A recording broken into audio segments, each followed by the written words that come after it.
Jungkook's eyes fluttered open to experience nothing but coldness.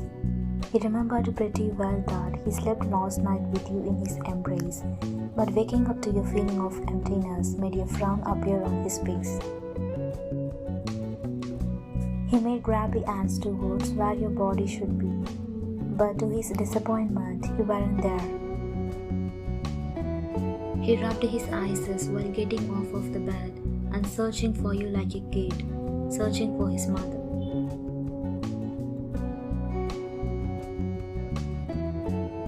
"Good morning," he brightly chirped when his eyes found you in the kitchen preparing a dish.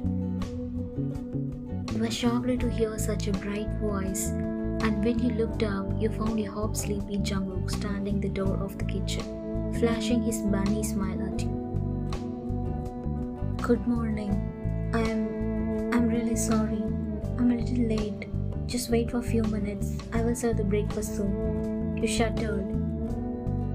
You thought he might scold you and hurt you with his words again now that you were late for breakfast. He frowned upon hearing your shattering voice, and his mind went to yesterday night's events where he read your diary. He honestly had no clue that you thought so less of yourself, and he didn't like that. Somewhere in his heart, he felt guilty for your unhappy state. Nevertheless, he surged it off. "Why don't you have breakfast with me?" he said once he had showered, ready for work. Your eyes widened at his request. He was never really the type to have breakfast with you, but his soft gesture of his made your heart flutter. Hesitatingly, you sat down while your mind was killing any hope your heart wanted to have from him. There was an awkward silence between you two while you ate silently. Fortunately, today he didn't create a drama about breakfast, and you were more than glad about it. "Why have you cooked such a variety of dishes?" he said while happily munching on the food. "Absolutely love it, but you didn't have to cook so much."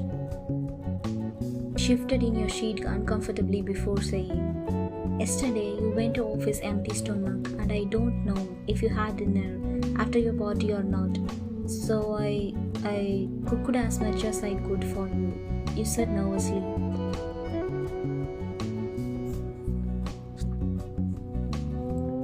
He looked up at you, recalling how he badly insulted you yesterday and compared you with Sophia over such a trivial matter.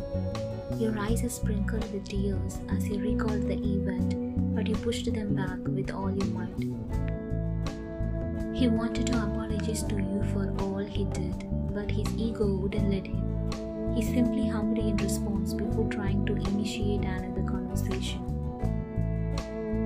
You slept on the dinner table itself yesterday. You were so careless at times, he said, his mean persona overtaking him unknowingly. I'm really sorry. I was waiting for you to come back home and have dinner, but I paused out in between while scrolling through my phone, you said awkwardly, scratching the back of your neck. The terrible pictures you saw on the internet of him and a random girl flashed in your mind, making you feel more uncomfortable. I saw that. You were reading an article about me and passed out. I carried you to the room afterwards, else you might have got his pride. You smiled slightly upon knowing that he cared for you even a little. You nodded your head with a small grateful smile on your lips. "By the way, I saw the pictures on your screen and they surely look quite like a scandal. But I want to know that I will never cheat on you or do anything like that," he firmly stated. You idly chuckled before nodding your head. "You don't have to worry about me, Jungkook-shi. I'm not in any position to question you about what and with whom you do anything," you heartedly admitted. You barely recognized me as your wife, forgot about love. You didn't even respect me or treat me worthy enough to be your wife, and it's okay because I know I'm useless, you bitterly admitted. I'm in no position to ask you about anything. After all, I'm like a piece of decoration in this house, and in no way ever I will try to replace Sophie. She owns your heart, while I'm just an embarrassment, a useless burden to you. He didn't know why, but your words hurt him like knives in his chest. He had been through the feeling of considering himself as useless when Sophia left him, and he could understand how worse he might be feeling when he called you useless. Your words of admitting yourself as useless made him feel terrible. You wiped away your tears, ready to leave the dining table, as your mother was already down now. He held your hand and pulled you towards himself, seating you comfortably in his lap.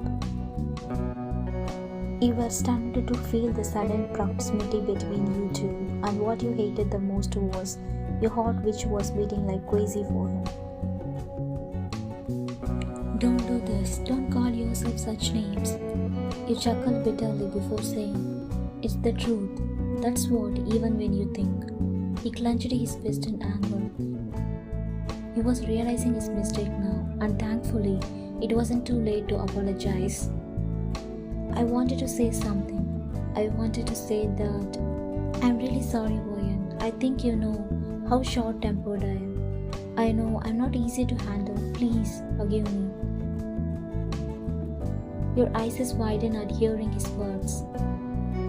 I'm really not well with apologies, but I want to apologize to you for mistreating you. I know the failure of my first marriage is no good reason to mistreat you, but I'm really sorry. I realize my mistakes and I want to rectify them before it's too late.